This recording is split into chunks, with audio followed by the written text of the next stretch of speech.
Perkenalkan, saya Safira Rahma Medianti dari kelas 4A Angkatan 2021 dengan NIM 250001211200042. Indonesia merupakan wilayah rawan bencana, salah satunya adalah bencana tanah longsor. Hujan yang turun secara terus-menerus mengakibatkan beberapa wilayah di Indonesia rawan terhadap tanah longsor.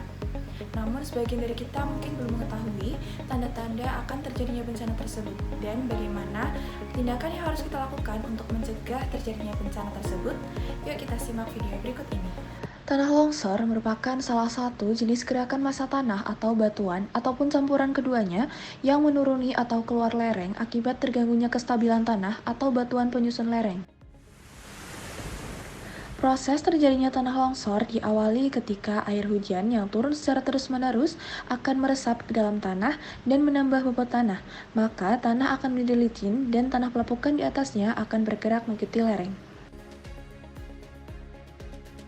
Berikut ini merupakan tanda-tanda akan terjadinya tanah longsor, meliputi munculnya retakan-retakan di lereng yang sejajar dengan arah tebing, bergeraknya posisi benda seperti pohon yang menunjukkan bahwa tanah di daerah tersebut kurang padat, kemudian munculnya mata air secara tiba-tiba setelah hujan turun, dan tebing yang rapuh serta kerikil yang mulai berjatuhan.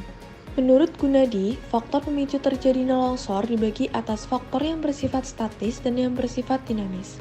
Faktor statis sendiri adalah jenis batuan dan struktur geologi, kedalaman efektivitas tanah, permeabilitas tanah, dan tekstur tanah.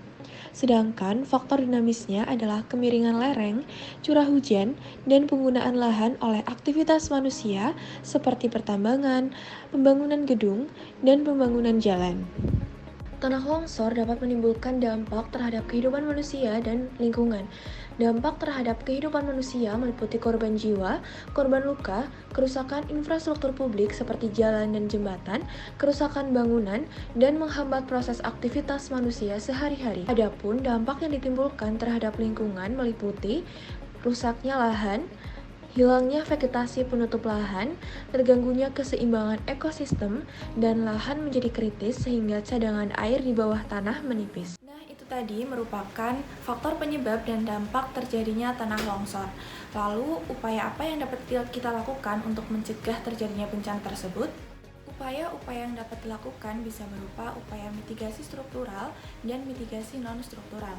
Mitigasi struktural lebih ke membangun infrastruktur sebagai pendorong untuk meminimalisir dampak terjadinya bencana tanah longsor, seperti penyusunan database daerah potensi bahaya, memasang early warning system di mana alat ini bisa mendeteksi gerakan-gerakan tanah dan mengirimkan alarm kepada nomor-nomor penting seperti BPBD, SAR, Satgas, Ketua RT, ataupun pihak-pihak yang berkaitan sehingga dapat cepat ditangani.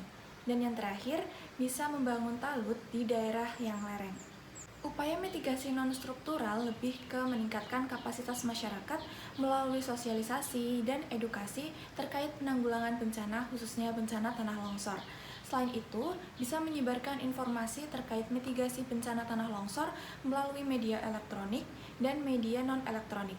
Media elektronik bisa meliputi iklan, siaran, sedangkan media non-elektronik bisa berupa poster, majalah, koran, dan sebagainya. Selain itu, bisa dilakukan pelatihan dan simulasi terkait mitigasi bencana tanah longsor.